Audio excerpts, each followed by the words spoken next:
Hello, everyone, and welcome back to the Jack and Emma podcast. We're so happy you're here with us today. Whether you're listening at home, driving to work, taking a walk, or relaxing with a cup of tea, thank you for joining us. Today, we have a fun and meaningful topic that will help you sound more natural in English. We're going to learn how to talk about your best feelings in English. Every day, we experience different emotions. Some days we feel happy, excited, proud, or grateful. Learning how to express these feelings in English will help you communicate with more confidence. So let's begin.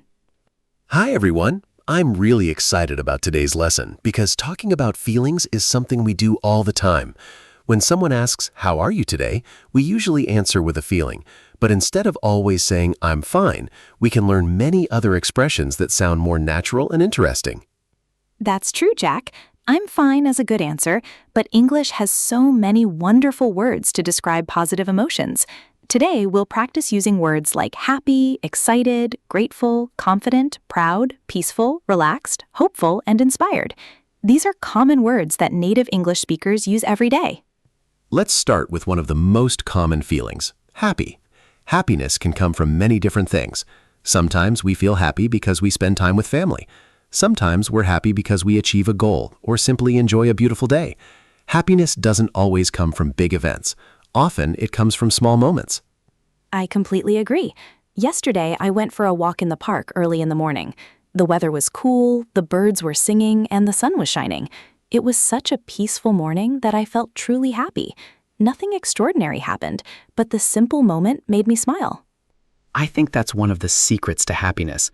We don't have to wait for something amazing to happen. We can enjoy everyday moments. Drinking a warm cup of coffee, reading a good book, talking with a friend, or listening to your favorite music can all bring happiness. Another wonderful feeling is gratitude. When we feel grateful, we appreciate the good things in our lives. For example, I often say, "I'm grateful for my family," or "I'm grateful for the opportunity to help people learn English." Gratitude helps us focus on what we have instead of what we don't have. That's so true. Sometimes people think they need more things to be happy, but gratitude reminds us that we already have many blessings. Even on difficult days, we can usually find something to appreciate. Maybe we have good health, supportive friends, a safe home, or the chance to learn something new. One thing I like to do every evening is think about 3 things I'm grateful for. Some days they're big things, and some days they're very small. Maybe I had a nice conversation, finished a good book, or enjoyed a delicious meal. This simple habit helps me end the day with positive thoughts. I love that idea. Gratitude changes the way we see life. Instead of asking what's missing, we begin asking what wonderful things do I already have. That small change can make a big difference. Now let's talk about another positive feeling, excitement. We feel excited when we're looking forward to something. For example, I'm excited about my vacation, or I'm excited to start learning something new. Excitement gives us energy. I'm excited every time we record a new podcast because I know we're helping English learners around the world. It's always exciting to imagine someone listening to our conversation and becoming more confident in English. That's a wonderful feeling.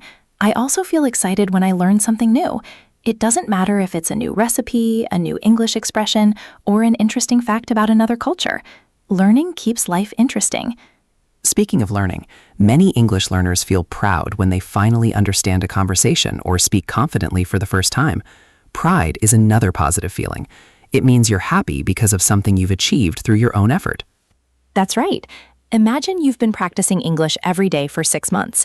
One day, you have a conversation with a tourist and you understand everything. You might say, "I'm proud of myself." That's a wonderful sentence because it celebrates your hard work. Sometimes people think they shouldn't feel proud because they haven't reached their biggest goal yet. But I disagree. We should celebrate every step forward. Every new word you learn, every English podcast you finish, and every conversation you practice is worth celebrating. Absolutely. Progress deserves recognition. You don't have to wait until you're perfect to feel proud.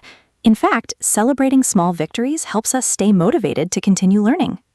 Another beautiful feeling is confidence. Confidence means believing in yourself. It doesn't mean thinking you're perfect. It simply means trusting that you can learn, improve, and handle challenges. Confidence grows slowly. Nobody becomes confident overnight. Every time you practice speaking English, every time you solve a problem, or every time you try something new, your confidence becomes a little stronger.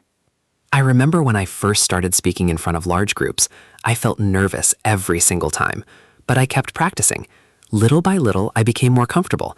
Today, I still get a little nervous sometimes, but I also feel confident because I know I've prepared well. That's a great example. Confidence isn't the absence of fear. It's continuing even when you feel a little nervous. Many English learners wait until they feel completely confident before speaking, but confidence usually comes after speaking, not before. Exactly. The more you practice, the more comfortable you become. That's why we always encourage our listeners to repeat sentences aloud instead of only listening. Speaking helps build confidence. Let's talk about another peaceful feeling, being relaxed. After a busy day, it's wonderful to relax. Maybe you enjoy reading, listening to music, gardening, or taking a walk. Relaxing helps your mind and body recover.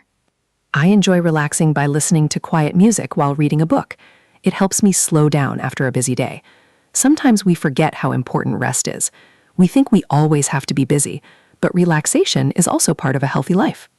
That's true. And when we feel relaxed, we often think more clearly. We make better decisions, communicate better, and enjoy life more. Another feeling I really like is hope. Hope means believing that good things can happen in the future. Even when life is difficult, hope reminds us that tomorrow can be better. Hope is a powerful feeling. Imagine someone learning English who feels discouraged because progress seems slow. Instead of giving up, they say, "I know I'll improve if I keep practicing." That's hope. Hope gives us the strength to continue. I think hope and patience work very well together. Some goals take time. Learning English, building a career, or improving your health doesn't happen overnight. But if you stay hopeful and patient, you'll continue moving forward. I couldn't agree more. Another wonderful feeling is feeling inspired. Inspiration often comes from other people, books, music, or personal experiences. Sometimes one conversation can completely change the way we think. I often feel inspired when I hear stories about people who never gave up. It reminds me that ordinary people can achieve extraordinary things through consistent effort. That's one reason I enjoy reading biographies. Learning about other people's journeys reminds me that success usually comes after many challenges. Nobody has a perfect life, but many people choose to keep going.